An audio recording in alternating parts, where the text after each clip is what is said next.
This episode of SITREP is presented by EA. A crazy amount of information about Battlefield 5 is now known, way more than what I was anticipating. My name is Shadox, and this is SITREP. There's honestly too much information to put into a single video, so over the next few days I will have videos covering each topic from the reveal in a lot more depth, talking about what we saw and what we heard. If you would like an overview of everything known about Battlefield 5 in a super short format, click the card in the upper right hand corner of the video.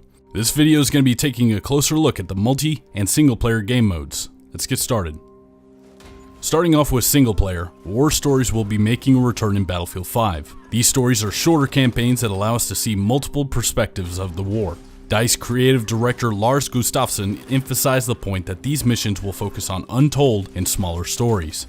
He and the team over at DICE knows that we have all seen the movies like Saving Private Ryan, and that most of us have also played all of the old World War II games where we storm Normandy on every opening mission. Battlefield 5 will take inspiration from all sources, but it ensures that our experience will in fact be unique. This is why instead of experiencing D-Day, we are going to be traversing the world, visiting other stories of bravery and resistance. One of the stories that we were teased is a young female resistance fighter from Norway who just wants to save her family. With Battlefield 5's live service program, we might even be able to get more war stories post-launch. Moving into multiplayer, we see multiple game modes return from previous titles. Of course, the Battlefield staples of Conquest and Rush are returning, and at launch we can definitely expect to be fighting in the French countryside, north of the Arctic Circle in Norway, the city of Rotterdam, and the blistering heat of North Africa. From the teaser and trailers, it does appear that the old scoring system is back for Conquest. Battlefield 1 introduced a new system that made coming back from a ticket swing difficult and near impossible in some circumstances.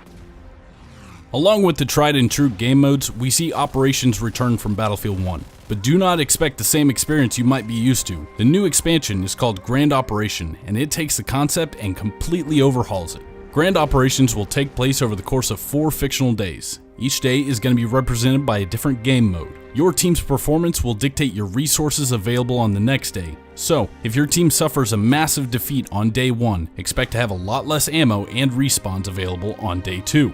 Grand Operations is not just limited to one game mode anymore either. Each day will be a specific game mode like Frontlines, Rush, Conquest Assault, or Breakthrough. Breakthrough is the traditional mode from Battlefield 1 where you advance through the sectors and conquer a map.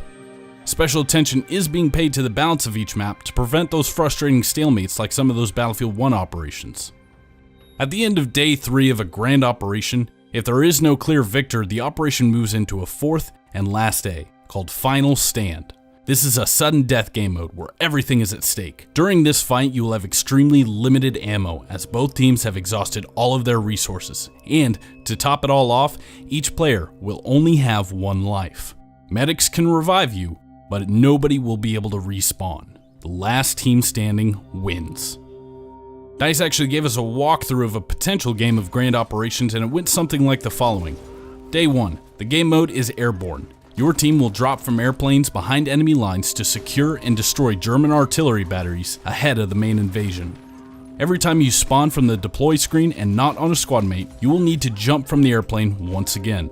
Your team manages to be partially successful, but it leaves 2 artillery batteries still operational. Day 2. Since some of the artillery cannons were still able to fire on the main invasion force, they took significant losses.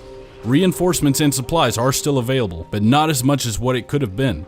Now you will need to battle for a bridge leading into the city in a game of Frontlines. Day 3. Your team was hugely successful at the bridge and repelled the Germans back into the center of the city. Now you will need to take the city 1 block at a time in a game of Breakthrough. At the end of the day, despite your team's best efforts, you were still only able to secure half the city. Both teams are now exhausted, but you both have some fight left. Day 4. Final Stand. This is it. A massive thunderstorm has rolled through the city and your team needs to wipe out the German defenders. Ammo is absolutely critical and you only have 1 magazine left. This game could all hinge on 1 player. Make it count. This game mode sounds amazing, and I honestly cannot wait to get my hands on it. Imagine the pressure of being the last person alive on day 4 and the entire team watching you. This expansion to operations is a huge step, and it has the potential to remain in Battlefield games from here on out. In addition to single and multiplayer game modes, there is a newcomer, cooperative missions. These are called Combined Arms, and it is where you and your squad of 3 other players will be able to take on procedurally dynamic missions. This mode is actually what we saw in the teaser and the reveal trailer.